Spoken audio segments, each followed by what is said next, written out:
Hello everyone, आप सभी का एक बार फिर से हार्दिक स्वागत है आपके अपने इस यूट्यूब चैनल पे। फ्रेंड्स, आज हम डिस्कस करने वाले हैं 1000 एमसीक्यूज का पार्ट 6। इससे पहले हम 5 पार्ट डिस्कस कर चुके हैं। अगर आपने अभी तक नहीं देखा है तो आप प्ले लिस्ट में जाइए, वहाँ पे आपको 1000 एमसीक्यूज के नाम से फोल्डर मिल जाएगा, आप वहाँ से देख सकते हो। तो फ्रेंड्स, पहले मैं आपको आंसर बता देता हूँ। जो मैंने आपसे क्वेश्चन पूछा था पार्ट 5 के अंदर, उसका जो करेक्ट आंसर होगा वो होगा ऑप्शन सी, अम्बिलिकल कॉर्ड। और इसका सही जवाब दिया है मिस ललिता एंड कृष्णा ने। और आपसे भी यही उम्मीद रहेगी कि आज जो क्वेश्चन ऑफ द डे पूछा जाएगा उसका आंसर आपको भी बताना है। आपको जैसा भी आता है आप आंसर जरूर बताइए। चलिए स्टार्ट करते हैं। पहला क्वेश्चन है, कोट्रिमोक्सेजोल इज ए कॉम्बिनेशन ऑफ। जो कोट्रिमोक्सेजोल आती है उसमें कौन से साल्ट का कॉम्बिनेशन होता है? ऑप्शन देखिए, A trimethoprim plus sulfamethoxazole, B metronidazole plus clotrimazole, C albendazole plus clotrimazole, D trimethoprim plus sulfacetamide. आपको यहाँ पे करेक्ट आंसर करना है option A, trimethoprim plus sulfamethoxazole. जो कोट्रिमोक्सेजोल आती है उसके अंदर कौन से साल्ट होते हैं? ट्राइमेथोप्रिम प्लस सल्फामेथोक्सेजोल पूछा जा सकता है आपको। और आपको यहाँ पे आंसर जो मैं क्वेश्चन पूछ रहा हूँ उसका आंसर आपको बताना है। जो कोट्रिमोक्सेजोल आती है, एंटीबायोटिक आती है, इसका काम क्या होता है, इसका फंक्शन क्या होता है, क्या मुझे बता सकते हो? एक बार ट्राई जरूर करिए, कोशिश करने वालों में कभी हार नहीं होती, तो आप कोशिश जरूर करिए बताने की। नेक्स्ट क्वेश्चन है, nephrotic syndrome is characterised by. जो नेफ्रोटिक सिंड्रोम है उसके कौन कौन से करेक्टरिस्टिक देखने को मिलते हैं, या नेफ्रोटिक सिंड्रोम में कौन कौन से साइन सिम्टम देखने को मिलते हैं? ऑप्शन देखिए, A haematuria, proteinuria, hypertension, B pyuria, oliguria, haematuria, C haematuria, azotaemia, hypertension, D proteinuria, oedema, hyperlipidaemia. आपको यहाँ पे करेक्ट आंसर करना है option B, proteinuria, oedema, hyperlipidaemia. और साथ ही बता दूं, हाइपोएल्ब्यूमिनेमिया हो सकता है आपको हाइपरलिपिडेमिया की जगह हाइपोएल्ब्यूमिनेमिया दे दिया जाए, तो भी आपको आंसर ऑप्शन डी करना है, हाइपोएल्ब्यूमिनिया। और जो हाइपरलिपिडेमिया, हाइपरलिपिडेमिया का मतलब होता है ब्लड के अंदर लिपिड की अमाउंट बढ़ जाएगी, और हाइपोएल्ब्यूमिनेमिया का मतलब है एल्ब्यूमिन प्रोटीन ब्लड के अंदर कम हो जाएगा, यानी डिक्रीज लेवल उसका देखने को मिलेगा। प्रोटीनूरिया, यूरिन के साथ में प्रोटीन देखने को मिलेगा, और एडिमा पेशेंट के अंदर देखने को मिलेगा। तो ये क्या है? नेफ्रोटिक सिंड्रोम की करेक्टरिस्टिक। नेक्स्ट क्वेश्चन देखिए, अच्छा क्वेश्चन है, most reliable method of measuring body temperature is. अगर आपको बॉडी का टेम्परेचर एक्यूरेट आपको मेजर करना है तो आप इनमें से कौन से मेथड से या कौन से रूट से आप टेम्परेचर मेजर करोगे? ऑप्शन देखिए, ए ओरल, बी एक्सिलरी, सी रेक्टल, डी एल्बो। आपको यहाँ पर करेक्ट आंसर करना है ऑप्शन सी, रेक्टल। जो रेक्टल मेथड है वो मोस्ट रिलायबल मेथड है जो एक्यूरेट बॉडी टेम्परेचर बताता है। नेक्स्ट क्वेश्चन है, in which age group acute rheumatic fever most commonly occurs. जो एक्यूट रूमेटिक फीवर है वो मोस्ट कॉमनली कौन से एज ग्रुप को अफेक्ट करता है? ऑप्शन देखिए, A 0 to 5 years, B 5 to 15 years, C 2 to 8 years, D 10 to 25 years. आपको यहाँ पे करेक्ट आंसर करना है ऑप्शन बी, 5 to 15 ईयर्स। 5 से लेकर 15 साल तक के जो भी बच्चे होते हैं उनमें मोस्ट कॉमनली जो एक्यूट रूमेटिक फीवर है वो देखने को मिलता है। जो एक्यूट रूमेटिक फीवर है वो 5 से लेकर 15 साल तक के बच्चों को अफेक्ट करता है। नेक्स्ट क्वेश्चन है, most of infections spreads to the ear from throat through. जो कान के द्वारा जो भी इन्फेक्शन स्प्रेड आउट होता है गले के अंदर, तो किसके द्वारा ट्रांसमिट होता है, किसके द्वारा होता है वो? ऑप्शन देखिए, ए कॉक्लिया, बी ईयर कैनाल, सी tympanic membrane, D Eustachian tube. आपको यहाँ पे करेक्ट आंसर करना है ऑप्शन डी, यूस्टेचियन ट्यूब। जो यूस्टेचियन ट्यूब है वो ईयर के अंदर होती है और वो थ्रोट तक जाती है। तो जो भी इन्फेक्शन ईयर के थ्रू फैलेगा वो किसके द्वारा जाएगा थ्रोट के अंदर? यूस्टेचियन ट्यूब के द्वारा। तो ध्यान रखिएगा, इंपॉर्टेंट क्वेश्चन है। नेक्स्ट क्वेश्चन है, the following are the complications of twin pregnancy except. सभी ट्विन प्रेगनेंसी के कॉम्प्लिकेशन है एक को छोड़कर। कौन सा है देखिए, A post maturity, B congenital malformations, C low birth weight, D abortion. आपको यहाँ पे करेक्ट आंसर करना है option A, post maturity. Twin pregnancy का कॉम्प्लिकेशन नहीं है पोस्ट मैच्योरिटी। बाकी जो 3 ऑप्शन दिए गए हैं कंजेनाइटल मालफॉर्मेशन ट्विन प्रेगनेंसी की वजह से हो सकता है, LBW बेबी हो सकते हैं, अबॉर्शन भी हो सकता है। तो ये क्या है, ट्विन प्रेगनेंसी के कॉम्प्लिकेशन है, पोस्ट मैच्योरिटी कॉम्प्लिकेशन नहीं है। नेक्स्ट क्वेश्चन देखिए, which of the following is most important to prevent the progress of disease in thromboangiitis obliterans. Thromboangiitis obliterans का दूसरा नाम है बर्गर्स डिजीज। आप जो भी प्रोनाउंसिएशन करना चाहो वो कर लेना। बर्गर्स डिजीज इसका दूसरा नाम है थ्रोम्बोएंजाइटिस ऑब्लिटरेंस का। तो यहाँ पे क्वेश्चन क्या पूछा गया है, अगर जो थ्रोम्बोएंजाइटिस ऑब्लिटरेंस डिजीज है उसकी प्रोग्रेस को आपको स्टॉप करना है या उसकी प्रोग्रेस को प्रिवेंट करना है, तो आप क्या करोगे, कौन से इंस्ट्रक्शंस पेशेंट को आप दोगे। ऑप्शन देखिए, ए कंट्रोलिंग बीपी, आप ब्लड प्रेशर को कंट्रोल करोगे। बी कंट्रोलिंग डायबिटीज, आप डायबिटीज को कंट्रोल करोगे। सी वेट रिडक्शन, वेट क्या करोगे आप उसका घटा दोगे पेशेंट का। डी स्मोकिंग सीजेशन, पेशेंट को आप कहोगे कि आपको जो धूम्रपान है वो आपको नहीं करना है, स्मोकिंग आपको नहीं करनी है। तो यहाँ पे आपको करेक्ट आंसर करना है option D smoking cessation.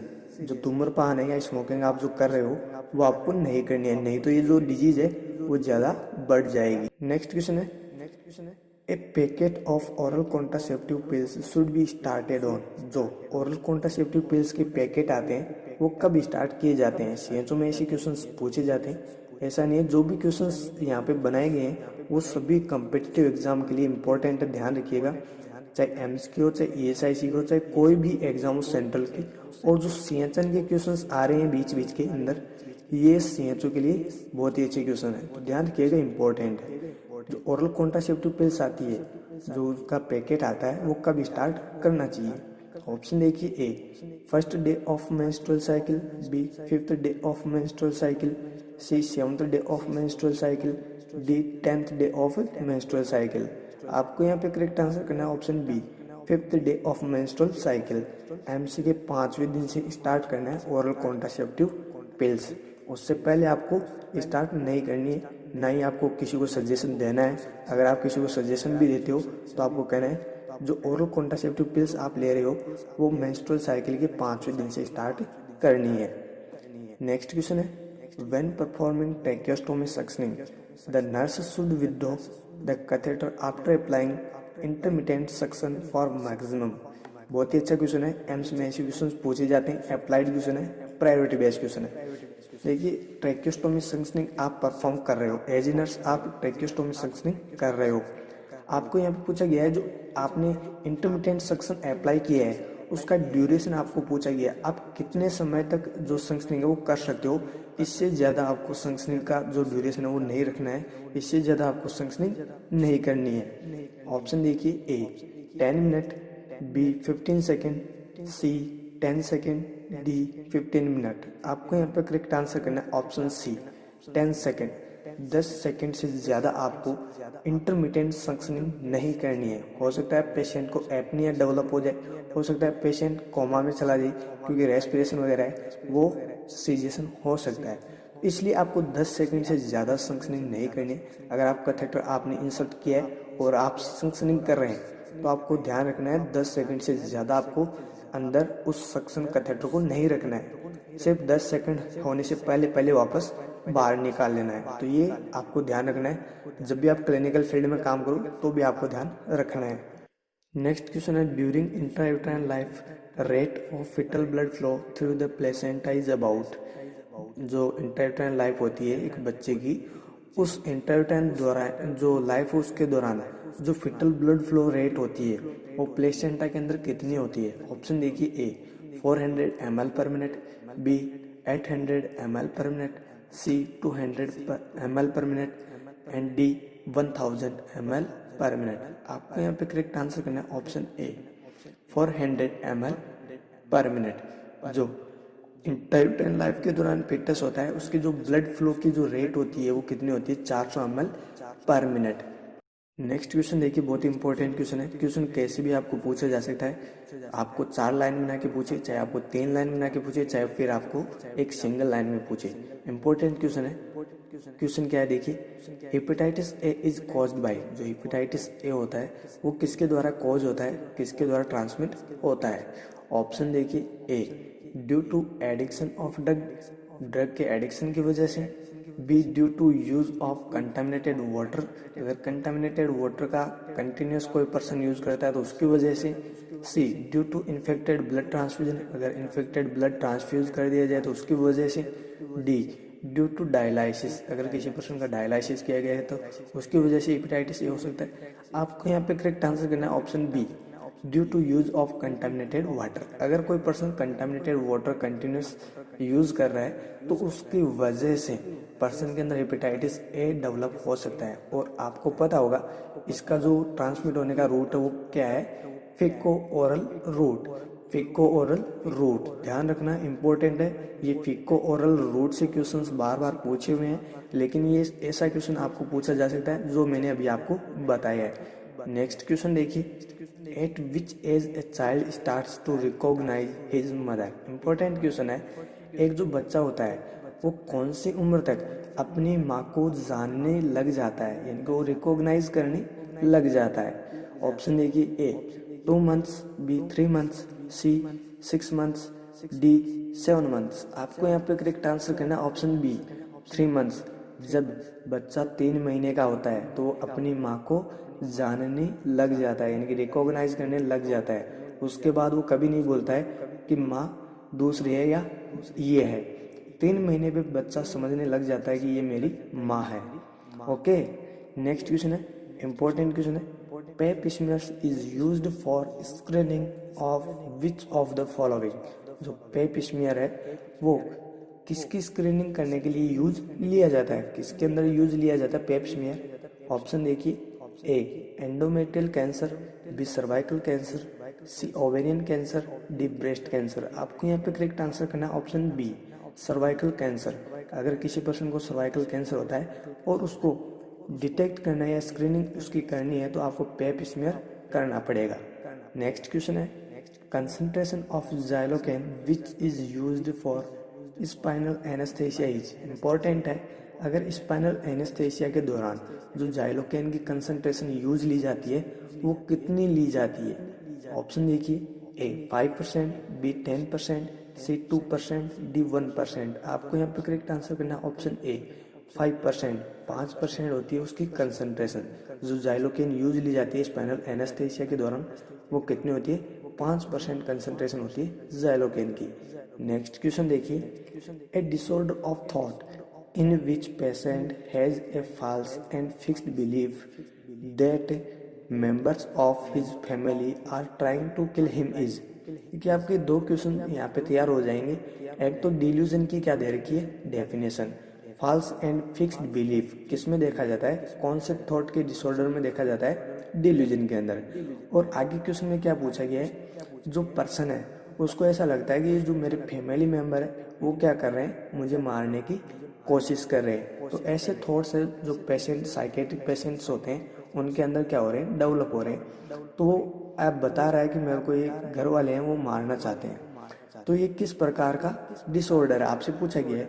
Option देखिए, A delusion of grandiose, B nihilistic delusion, C delusion of persecution, D delusion of guilt. आपको यहाँ पे करेक्ट आंसर करना है option C delusion of persecution. जो डिल्यूजन ऑफ परसिक्यूशन है उसके अंदर क्या होता है, पर्सन को ऐसा लगता है कि ये जो मेरे घर वाले हैं वो क्या करना चाहते हैं, मुझे मारना। नेक्स्ट क्वेश्चन देखिए, साइनोएट्रियल नोड यानी कि ऐसे node is located in which part of the heart. आपको पूछा गया है ऐसे नोड हार्ट के कौन से पार्ट में प्रेजेंट होती है, लोकेटेड होती है, स्थित होती है। ऑप्शन देखिए, A right atrium, B right ventricle, C left atrium, D left ventricle. आपको यहाँ पे करेक्ट आंसर करना है ऑप्शन ए राइट एट्रियम। जो हार्ट का राइट एट्रियम होता है वहां पर प्रेजेंट होती है ऐसे नोड्स। नेक्स्ट क्वेश्चन है, during laparoscopic operation which gas is used for abdominal distension.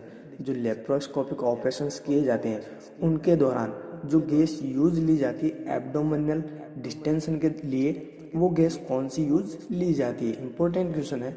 Option देखिए, A nitrogen, B carbon monoxide, C oxygen, D nitrous oxide. आपको यहाँ पे करेक्ट आंसर करना है option D nitrous oxide. Next question है, very very important है, AIIMS और other competitive exam में पूछा जा चुका है और आगे पूछा जा सकता है। Endoscopic catheter are sterilised by, जो एंडोस्कोपिक कैथेटर्स होते हैं उनको किसके द्वारा स्टरलाइज किया जाता है? ऑप्शन देखिए, A autoclave, B boiling, C hot air oven, D 2% glutaraldehyde. आपको यहाँ पे करेक्ट आंसर करना है ऑप्शन डी 2% ग्लूटाल्डिहाइड। आपको यहाँ पे मैं क्वेश्चन पूछ लेता हूँ, 2% ग्लूटाल्डिहाइड को और किस नाम से जाना जाता है? एम्स नोटसेट 2020 में पूछा हुआ क्वेश्चन है और आपको बताना है जो 2% ग्लूटाल्डिहाइड है उसको किस नाम से जाना जाता है। आप आंसर जरूर बताना, कोशिश करने वालों की हार नहीं होती, मैंने बता दिया आपको पहले ही। तो आपको कोशिश करने में आपका पैसा नहीं लगता है, कोशिश आपको करनी चाहिए। आप कोशिश करेंगे तभी आप बता पाएंगे। तो आप एक बार आंसर जरूर बताइए। नेक्स्ट क्वेश्चन है, nyctalopia are due to deficiency of. जो निक्टालोपिया की डिजीज कंडीशन है वो किसकी डेफिशिएंसी से होने वाली डिजीज कंडीशन है? ऑप्शन देखिए, A vitamin D, B vitamin B6, C vitamin K, D vitamin A. आपको यहाँ पे करेक्ट आंसर करना है option D vitamin A. Vitamin A को रेटिनॉल के नाम से जाना जाता है, आपको पता है। और इसकी वजह से, इसकी जो विटामिन ए की डेफिशिएंसी की वजह से होने वाली डिजीज कंडीशन है निक्टालोपिया। और इस निक्टालोपिया को नाइट ब्लाइंडनेस के नाम से जाना जाता है, नाइट ब्लाइंडनेस के नाम से जाना जाता है। क्योंकि कंफ्यूज हो जाते हैं स्टूडेंट्स जब निक्टालोपिया वर्ड आ जाता है, तो आपको ध्यान रखना है nyctalopia is also called night blindness. ये इसका मतलब आप समझ सकते हो कि नाइट ब्लाइंडनेस को ही निक्टालोपिया कहा जाता है। नेक्स्ट क्वेश्चन देखिए, shock which is resulting from severe allergic reaction is. जो सीवियर एलर्जिक रिएक्शन की वजह से जो शॉक डेवलप होता है उसको किस नाम से जाना जाता है? ऑप्शन देखिए, A distributive shock, B septic shock, C anaphylactic shock, D neurogenic shock. आपको यहाँ पे करेक्ट आंसर करना है ऑप्शन सी एनाफाइलेक्टिक शॉक। और फ्रेंड्स आपको आंसर यहाँ पे एक और बता देना है, क्वेश्चन में आपको पूछ लेता हूँ।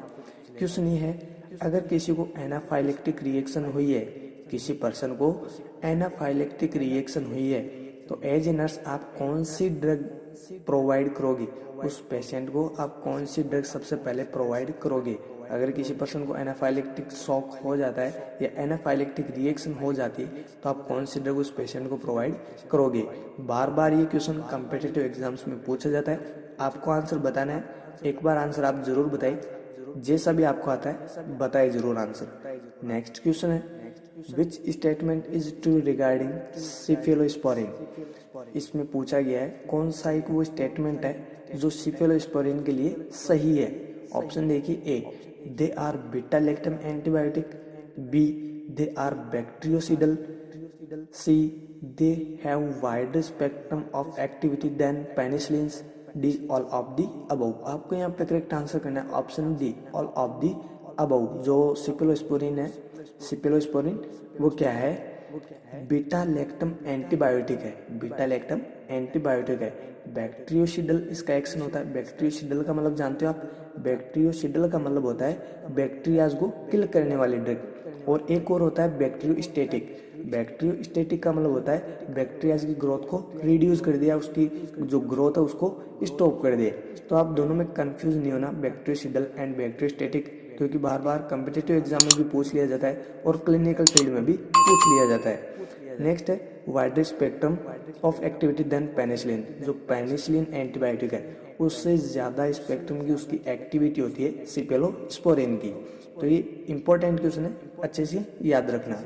नेक्स्ट क्वेश्चन है, urine sample for culture is collected from. जो यूरिन का सैंपल लिया जाता है, जो यूरिन का सैंपल कलेक्ट किया जाता है कल्चर के लिए, वो कौन सा यूरिन लिया जाता है? ऑप्शन देखिए, A first urine, B mid stream urine, C last urine, D first and last urine. आपको यहाँ पे करेक्ट आंसर करना option B mid stream urine. ना तो आपको फर्स्ट यूरिन लेना है ना आपको लास्ट यूरिन लेना है। जो मिड स्ट्रीम यूरिन होता है वहीं आपको कलेक्ट करना है। नेक्स्ट क्वेश्चन है, epithelium lining of fallopian tube is. जो फैलोपियन ट्यूब है उसके अंदर कौन सी एपिथेलियम लाइन प्रेजेंट होती है? ऑप्शन देखिए, A stratified squamous epithelium, B ciliated columnar epithelium, C simple columnar epithelium, D transitional epithelium. आपको यहाँ पे करेक्ट आंसर करना है option B ciliated columnar epithelium. Friends आपको बता दूं जो फेलोपियन ट्यूब होती है उनके अंदर कुछ माइक्रोसीलियाज प्रेजेंट होते हैं और उन्हीं सीलियाज की वजह से जो ओवम है वो क्या होता है ट्रांसपोर्ट होता है, चाहे फिर वो वहाँ पे फर्टिलाइज होने के बाद में हो चाहे फिर वो ऐसे हो। तो आपको ये याद रखना है जो सीलियाज प्रेजेंट होने की वजह से फेलोपियन ट्यूब से क्या है ओवम का ट्रांसपोर्टेशन होता है। तो कौन सी होगी ciliated columnar epithelium. Important question है, पूछा जा सकता है। नेक्स्ट क्वेश्चन है repeated passage of urine into clothes और bed during night in a child of more than 5 years of age is known as. अगर 5 साल से ज़्यादा का कोई बच्चा है और वो नाइट टाइम बेड को गीला कर रहा है, क्लॉथ्स को गीला कर रहा है, यानी कि यूरिन पास आउट कर रहा है, बार बार उसको पेशाब लगती है और वो बेड पे ही कर देता है, तो इस टर्म को किस नाम से जाना जाता है। ऑप्शन देखिए ए एनकोप्रेसिस, बी ADHD, सी ऑटिस्टिक बिहेवियर, डी एन्यूरेसिस। आपको यहाँ पे करेक्ट आंसर करना है ऑप्शन डी एन्यूरेसिस। क्या करोगे एन्यूरेसिस। अगर कोई 5 साल से ज़्यादा का बेबी है या चाइल्ड है तो वो अगर बेड को गीला कर रहा है, अपने क्लॉथ्स को गीला कर रहा है, नाइट टाइम में वो बेड पे ही पेशाब कर रहा है, यूरिन पास आउट कर रहा है, तो इस टर्म को क्या कहोगे एन्यूरेसिस। नेक्स्ट क्वेश्चन है knee chest position is also known as. जो नी चेस्ट पोजीशन है उसको और किस नाम से जाना जाता है। ऑप्शन देखिए A genupectoral position, B lithotomy position, C left lateral position, D Fowler's position. आपको यहाँ पे करेक्ट आंसर करना ऑप्शन ए जिनोपेक्टोरियल पोजीशन। जो नी चेस्ट पोजीशन है उसको जिनोपेक्टोरियल पोजीशन के नाम से भी। नेक्स्ट क्वेश्चन देखिए an anganwadi worker is expected to cover the population of. जो आंगनवाड़ी वर्कर्स लगाए जाते हैं वो कितनी पॉपुलेशन पे लगाए जाते हैं, ये कितनी पॉपुलेशन को वो कवर करते हैं। ऑप्शन देखिए ए 500, बी 5000, सी 1000, डी 3000। आपको यहाँ पे करेक्ट आंसर करना है ऑप्शन सी 1000। 1000 पॉपुलेशन पे आंगनवाड़ी वर्कर्स को लगाया जाता है। या जो आंगनवाड़ी वर्कर होते हैं वो 1000 पॉपुलेशन वाले एरियाज को कवर करते हैं। और ये क्वेश्चन CHO में बार बार पूछा जाता है। राजस्थान CHO में पूछा हुआ है, UP CHO, MP CHO इनके अंदर भी पूछा हुआ है, तो ये CHO के लिए इम्पोर्टेंट है। नेक्स्ट क्वेश्चन देखिए the second most common cause of MMR maternal mortality rate in India is. आपको यहाँ पे पूछा गया है दूसरा मोस्ट कॉमन कॉज क्या होता है MMR का इंडिया के अंदर। पहला मोस्ट कॉमन कॉज आपको बताना है, जो फर्स्ट मोस्ट कॉमन कॉज होता है MMR का वो आप मुझे एक बार बताओगे। यहाँ पे पूछा गया सेकंड मोस्ट कॉमन कॉज, तो देखिए ऑप्शन क्या है A unsafe abortion, B haemorrhage, C obstructed labour, D infection. आपको यहाँ पे करेक्ट आंसर करना है ऑप्शन डी इन्फेक्शन। जो इन्फेक्शन है वो क्या है सेकंड मोस्ट कॉमन कॉज किसका MMR का। और आपको यहाँ पे बताना है first most common cause. Option as it is same ही है, आपको आंसर बताना है सिर्फ। नेक्स्ट है principles of health education include all except. जो हेल्थ एजुकेशन है उसके सभी प्रिंसिपल है एक को छोड़कर। ऑप्शन देखिए ए पार्टिसिपेशन, बी री इन्फोर्समेंट, सी पनिशमेंट, डी मोटिवेशन। आपको यहाँ पे करेक्ट आंसर करना है ऑप्शन बी री इन्फोर्समेंट। री इन्फोर्समेंट को छोड़कर बाकी सभी क्या है हेल्थ एजुकेशन के प्रिंसिपल। पार्टिसिपेशन भी होता है, पनिशमेंट भी होती है और मोटिवेशन भी होता है। नेक्स्ट क्वेश्चन देखिए in children calculation of drug dose is done on the basis of. जो बच्चों के लिए डोज या ड्रग की जो डोज कैलकुलेट की जाती है वो किस बेसिस पे की जाती है। ऑप्शन देखिए ए एज, बी लेंथ, सी वेट, डी हाइट। आपको यहाँ पे करेक्ट आंसर करना है ऑप्शन सी वेट। जो बच्चे का वजन होता है उसके अकॉर्डिंग ड्रग की जो डोज की कैलकुलेशन है वो की जाती है। नेक्स्ट क्वेश्चन है fever, headache and nuchal rigidity are classic symptoms seen in. आपको सिम्टम दिए गए हैं और पूछा गया कौन सी डिजीज के ये सिम्टम है। ऑप्शन देखिए A brain abscess, B Parkinson disease, C meningitis, D Alzheimer's disease. यहाँ पे आपको करेक्ट आंसर करना है ऑप्शन सी मेनिंजाइटिस। मेनिंजाइटिस के अंदर फीवर, हेडेक एंड नकल रेजिडिटी देखने को मिलती है। इंपॉर्टेंट क्वेश्चन है फ्रेंड्स। नेक्स्ट क्वेश्चन देखिए, which factor does not affect population density. इनमें से कौन सा फैक्टर है जो पॉपुलेशन डेंसिटी को अफेक्ट नहीं करता है। ऑप्शन देखिए, A fertility of soil, B surface of land, C pollution, D climate. आपको यहाँ पे करेक्ट आंसर करना है ऑप्शन डी क्लाइमेट, जो कि पॉपुलेशन डेंसिटी को कभी भी अफेक्ट नहीं करता है। बाकी तीनों क्या करते हैं, पॉपुलेशन डेंसिटी को अफेक्ट करते हैं। नेक्स्ट क्वेश्चन है, विच of the following type of bandage is used for head injury. अगर किसी पर्सन को हेड इंजरी हुई है तो आप कौन सी टाइप की जो बैंडेज है वो यूज लोगे। ऑप्शन देखिए, ए स्पाइरल, बी स्पाइका, सी सर्कुलर, डी कैपलाइन। आपको यहाँ पे करेक्ट आंसर करना है ऑप्शन डी कैपलाइन। जो कैपलाइन टाइप की बैंडेज होती है वो आपको हेड इंजरी के दौरान यूज करनी है। कैपलाइन जो होती है वो हेड इंजरी के दौरान यूज करते हैं, और जो स्पाइरल बैंडेज होती है वो हैंड्स के अंदर यूज की जाती है। अगर हैंड्स के अंदर किसी प्रकार की इंजरी होती है तो स्पाइरल बैंडेज की जाती है, और जो स्पाइका होता है वो थंब, शोल्डर्स एंड थाइज के अंदर यूज लिया जाता है। नेक्स्ट क्वेश्चन देखिए, सोशल चेंजेस मीन्स। आपको पूछा गया जो सोशल चेंजेस है उसका मतलब क्या है। ऑप्शन देखिए, A change in social relationship, जो सोशल रिलेशनशिप है उनको चेंज करना, B change in structure of society, society की स्ट्रक्चर को ही बदल देना, C change in social process, social process को चेंज करना। ऑप्शन डी है ऑल ऑफ दी अबव। आपको यहाँ पे करेक्ट आंसर करना है option D all of the above. जो सोशल चेंजेस है उसका मतलब होता है सोशल रिलेशनशिप को चेंज करना, स्ट्रक्चर ऑफ सोसाइटी को चेंज करना, सोशल प्रोसेस को चेंज करना। नेक्स्ट क्वेश्चन देखिए, hydrophobia is a sign observe in a patient with. जो हाइड्रोफोबिया है, हाइड्रोफोबिया का मतलब होता है फियर फ्रॉम वाटर, यानी पानी से डर लगेगा पेशेंट को। और ये ऑलमोस्ट कौन से वो पेशेंट होते हैं जिनके अंदर देखा जाता है। ऑप्शन देखिए, ए स्नेक बाइट, अगर किसी को सांप काट जाए तो क्या हाइड्रोफोबिया हो सकता है, नहीं। बी मॉस्किटो बाइट, मॉस्किटो अगर बाइट करेगा तो मलेरिया हो सकता है, हाइड्रोफोबिया नहीं होगा। Option C dog bite, option D all of the above. यहाँ पे करना है आपको सही answer option C dog bite. अगर कुत्ता किसी को काट जाता है तो उस पेशेंट के अंदर हाइड्रोफोबिया होने के चांसेस ज़्यादा होते हैं। उसको पानी से डर लगेगा, वो ना तो पिएगा ना नहाएगा। तो ऐसी कंडीशन किस में डेवलप होगी, अगर किसी पर्सन को डॉग बाइट कर जाता है तो।